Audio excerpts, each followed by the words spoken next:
SCP-5284 is a detached piece of another dimension with a fluctuating mass and volume. Radiometric observations show very little heat being given off by the anomaly. Similar readings have confirmed that the unknown mass is organic in its physical makeup. But the organic matter itself is completely alien to anything seen by the Foundation. The organism displays similar behaviors to the common Earth amoeba, which includes consuming anything it can through a process called phagocytosis. The alien's peak size recorded so far is 21,566 kilometers wide, or 13,400,193 miles. This is nearly twice the size of Earth itself. The peculiar trait of this anomaly is that despite its mass size, it exerts very little if any gravitational force on its surroundings. This could be because of its extra-dimensional origin. What this all means is that this giant monster from another dimension can absorb everyone on Earth with a wall of flesh bigger than the whole planet without breaking its plate, the Earth, and spilling its food, the humans. Greetings fellow traveler, welcome to the Enchanted Machine, a place of science and horror. Today we will be looking at a parasitic invader from another dimension. SCP-5284. That time dogs saved Earth from a space monster. The Foundation tirelessly searched ancient writings and scriptures looking for any mention of this entity from the stars. They finally found ancient, nearly extinct stone fragments from the Sumerians referencing SCP-5284 and several other unknown entities. The researcher, Mary Ross, then suggested to the Foundation that they make contact with one of the other anomalies described on the rock fragments to possibly gain more information about the planet-sized alien behind the moon, or to even ask for help from the entity itself.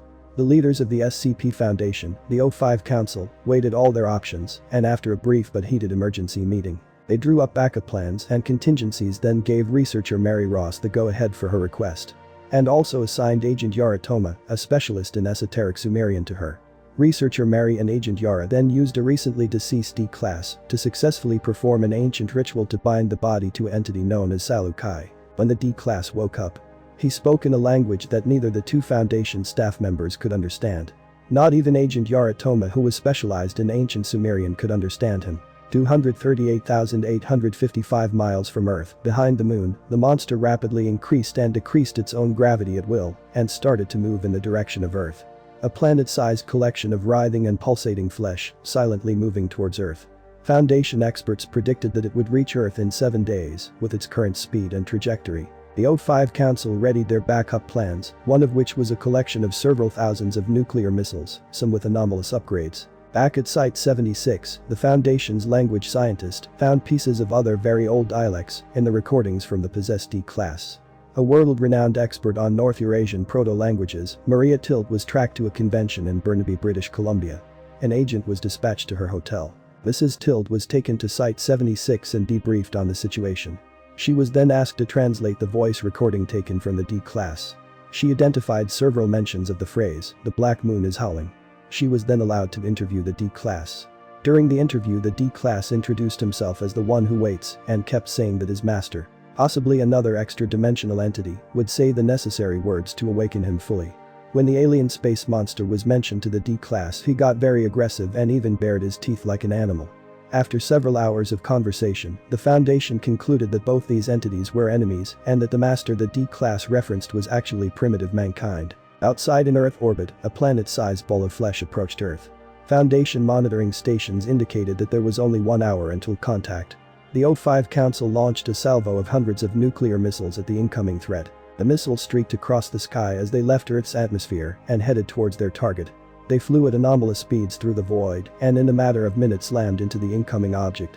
There were many bright balls of fire on the alien surface. But just like throwing fireworks at bulletproof glass, it did absolutely nothing except add dark marks where the bombs had exploded. As the lights turned red and all the alarms sounded at Site-76, the researchers questioning the possessed D-Class became frantic in their questioning. The entity calmly answered that it could not help them until they said the words. Mrs. Tild, now frustrated and scared from the incoming alien that was minutes away, stood up and screamed that they didn't know the words the D-Class was talking about and that they needed help now. The entity in the D-Class's body stood up, leaned in closer to Mrs. Tild and looked at her, sobbing and sniffling quietly. He then said he would ask her one last question. Why does the Black Moon howl? Mrs. Tild immediately fell into a trance-like state after she heard these words. She then replied with a mechanical voice, "It howls because it is afraid of us." "Good. You remember," the possessed D-Class said. "Now say the necessary words." This time, instead of confusion from Mrs. Tild, Her face lit up as if she had just remembered something she forgot a long time ago.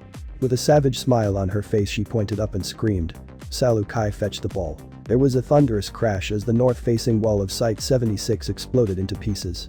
Something huge came out running on 4 legs.